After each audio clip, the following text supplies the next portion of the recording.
नमस्कार दोस्तों, कैसे हैं आप। दोस्तों, पिछले कुछ दिनों से या यूँ कहें जब से बीजेपी की सरकार आई है तब से रुपए का जो हाल है देश में डॉलर के मुकाबले वो बहुत ज़्यादा ख़राब होता जा रहा है।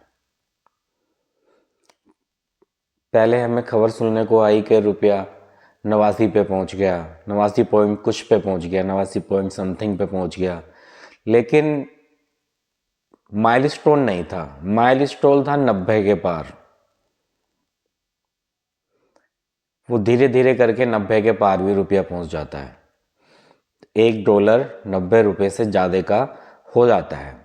अब यहाँ सोचने वाली बात यह है कि जो ये रुपया लगातार गिर रहा है, इसका कारण क्या है। क्या भारतीय सरकार, जो ये भारतीय गवर्नमेंट है, ये इसको रोक सकती है या नहीं रोक सकती।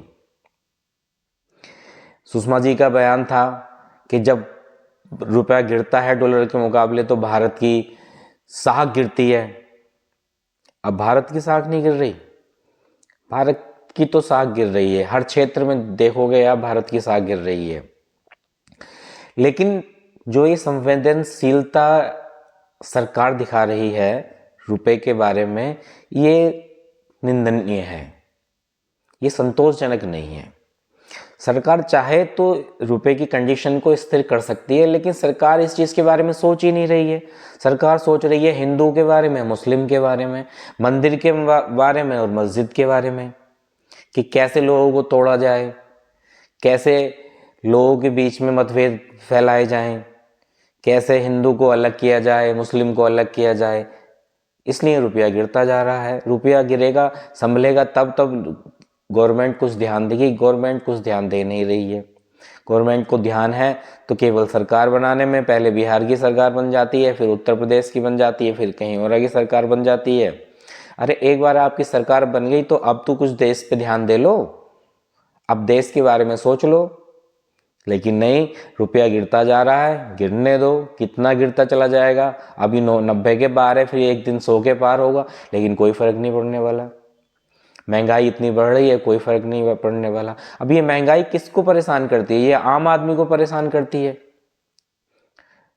जो अमीर तबके के लोग हैं उन पे तो कोई फर्क नहीं पड़ता, लेकिन जो गरीब तबके के लोग हैं, जो सुबह को कमाते हैं और शाम को खाते हैं, उनको हर चीज़ से फर्क पड़ता है। आटे का भाव क्या है उससे फर्क पड़ता है, तेल का भाव क्या है उससे फर्क पड़ता है, चीनी का भाव क्या है उससे फर्क पड़ता है। लेकिन हमारे नेताओं को उस चीज़ से कोई फर्क नहीं पड़ता। गलती हमारी है, जब चुनाव आते हैं तो हम नहीं देखते कि कौन नेता सही है कौन गलत है। हम बस बह जाते हैं हिंदू मुस्लिम की राजनीति में और दे के आ जाते हैं वोट, और फिर सारी जिंदगी रोते हैं, 5 साल तक रोते हैं, जैसे पीछे रोते आए आई को भी रोते आएंगे। इसलिए अगर देश को बचाना है तो अपने आप को बदलना पड़ेगा।